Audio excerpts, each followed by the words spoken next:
Good afternoon from Hill the City. I am Pastor Margie Gonzalez, and I just want to bring you another Take 5 segment. Today I want to read out of Psalm 62, verses 1 through 2. It says, I wait quietly before God, for my victory comes from Him. He alone is my rock and salvation, my fortress where I will never be shaken. Nobody likes waiting. We get impatient and frustrated. But life will always bring seasons of waiting. You will either learn to trust God as you wait, or you will whine through the entire process and have to repeat it. That's why this set of verses reminds me and you to wait quietly. So verse 1 says, I wait quietly before God. That's not something that most of us can truthfully say, but it should be. See, you should learn to be quiet as you wait, because waiting can be valuable. In the waiting, God is usually trying to teach you valuable lessons. He's usually trying to develop your faith. And when you have the right attitude as you wait, you will learn to trust God. But when you do nothing but complain about the inconvenience of waiting, when you do nothing but whine and gripe, you will usually miss the lesson altogether.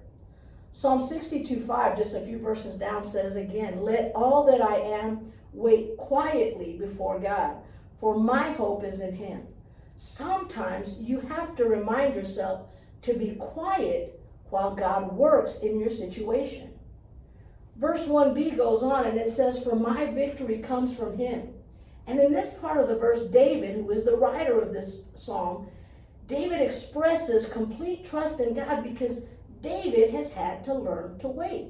See, David was anointed to become the next king when he was just a young man. But it took 15 years before he actually took the throne.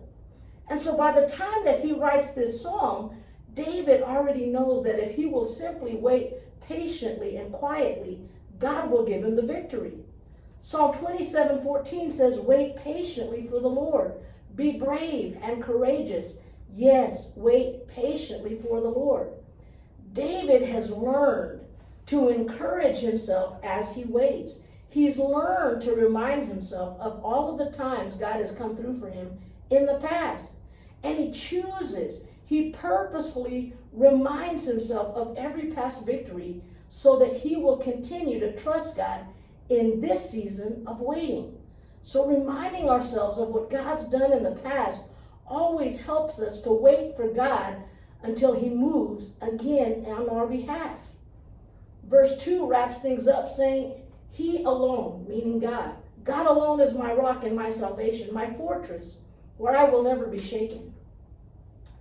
David is literally reminding himself that God is the only one ultimately who can defend him. He reminds himself that God is the only one who can save him from the trouble that he's facing. And he reminds himself that it's God alone who can protect him. And so he's basically giving himself this pep talk, and he's saying, there's no reason for me to panic. There's no reason for me to complain. He's literally telling himself not to let his circumstances shake him up, because God is his fortress and he doesn't need to be shaken in any way. And so there's no reason to fear. So David is determined not to let his situation move him. Psalm 37:7 says, be still in the presence of the Lord and wait patiently for Him to act. Don't worry about evil people who prosper or fret about their wicked schemes. See, David knows that if he will wait quietly, that it's always the best way, number one. But number two, he knows that when he waits quietly, God is at work. And he knows that part of waiting includes just being still, being quiet, being calm, and letting God be God in His circumstance. So my question for you is, will you wait quietly for God to move in your circumstance? God bless.